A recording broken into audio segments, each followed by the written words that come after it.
അപ്പോൾ ഇന്ന് നമുക്കൊരു നോമ്പ് കഞ്ഞി വെച്ചാലോ? ഈസിയായും ടേസ്റ്റിയായും എത്ര കഞ്ഞി കുടിക്കാൻ ഇഷ്ടമില്ലാത്തവരും കുടിക്കുന്നതായിട്ട് ഒരു കഞ്ഞിയാണ്. അപ്പം കഞ്ഞി നമുക്ക് വയ്ക്കാം, തുടങ്ങാം.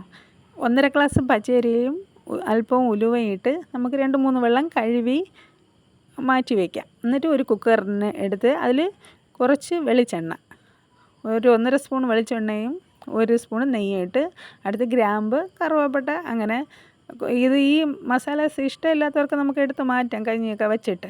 അപ്പോൾ അതിട്ട് വശക്കിയിട്ട് ഈ വലിയ സവാള, ഒരു സവാള അരിഞ്ഞതും, കുറച്ച് ചെറിയ ഉള്ളി ചതച്ചതും, കുറച്ച് ഇഞ്ചി വെളുത്തുള്ളി ചതച്ചതും കൂടി ഇട്ട്, കുറച്ച് ഒരു പച്ച ചുവ മാറിയത് മതി, ഒരു പച്ചക്കറിയും നല്ല വശം കണ്ട.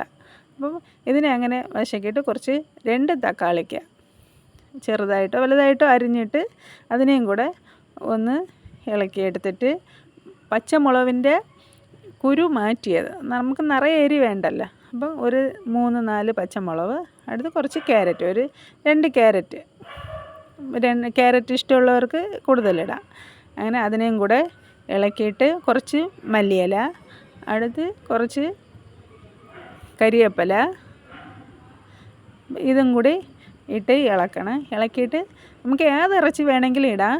അപ്പോൾ ഞാൻ ഒരു 1/2 കിലോ കോഴി ഇറച്ചിയാണ് ഇട്ടത്, വെള്ളക്കോഴി ഇറച്ചി 1/2 കിലോ ഇട്ട് അതിനെ ഒന്ന് ഇളക്കി ഒരു 5 മിനിറ്റ് അതിനെ ഒന്ന് ഇളക്കി. ഇറച്ചി പച്ചയ്ക്ക് തന്നെ ഇട്ടാൽ മതി, കുഴപ്പമൊന്നുമില്ല. അത് നമ്മൾ കുക്കർ അടയ്ക്കുമ്പോൾ അത് വെന്തോളും. നമ്മൾ പിസിലൊക്കെ ഇടുമ്പോൾ മഞ്ഞൾപ്പൊടി ഇട്ട് അല്പം മുളക് പൊടി ഇട്ടാൽ മതി. അങ്ങനെ എരി വേണ്ട, ചെറിയൊരു ഇതിന് വേണ്ടിയിട്ടാണ്. അടുത്ത് നമ്മൾ ആവശ്യത്തിനുള്ള ഉപ്പിടുക. അടുത്ത് ലാസ്റ്റ് നോക്കിയിട്ട് നമ്മൾ അളവിന് ഇടാം. ഇപ്പോൾ ആവശ്യത്തിന് ഇട്ടാൽ മതി. അതിനെ ഇളക്കിയിട്ട് അടുത്ത് നമ്മൾ കഴുകി വൃത്തിയാക്കി വെച്ചിരിക്കുന്ന ആ പച്ചരി കൂടെ അങ്ങ് തട്ടി കൊടുക്കാം. അതും തട്ടി ഒന്ന് ഇളക്കിയിട്ട് ഒരു 5 കപ്പ് വെള്ളം വീത്തണം ഇതിൽ വേകാൻ വേണ്ടിയിട്ട്.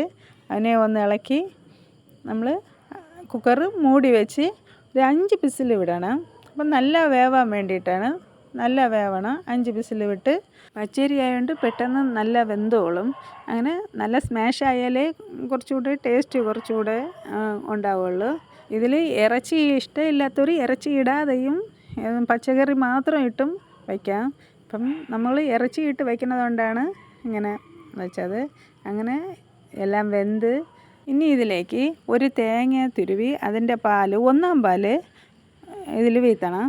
വീത്തി ഇപ്പോൾ കഴിക്കുകയാണെങ്കിൽ നമുക്ക് നല്ല വെള്ളമാക്കണ്ട, കുറച്ച് കഴിഞ്ഞിട്ട് ഇത് വച്ചിരുന്ന് നിറയെ നേരം കഴിഞ്ഞിട്ടാണെങ്കിൽ കുറച്ചുകൂടെ വെള്ളം വീത്തണം. കാരണം ഇത് കട്ടിയാവാൻ സാധ്യതയുണ്ട്.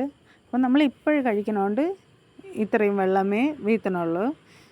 അല്പം കൂടി പാൽ കൂടെ വീത്തി നമ്മൾ മിക്സാക്കി.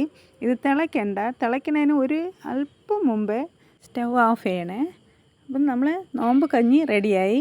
ആർക്കും ഈസി ആയിട്ട് ചെയ്യാൻ പറ്റുന്നതാണ് ഈ നോമ്പ് കഞ്ഞി. ഓക്കെ ഫ്രണ്ട്സ്, അപ്പോൾ നിങ്ങൾ ഈ നോമ്പ് കഞ്ഞി വെച്ചിട്ട് അഭിപ്രായം പറയണേ. സബ്സ്ക്രൈബ് ചെയ്യാനും മറക്കല്ലേ. ഓക്കേ.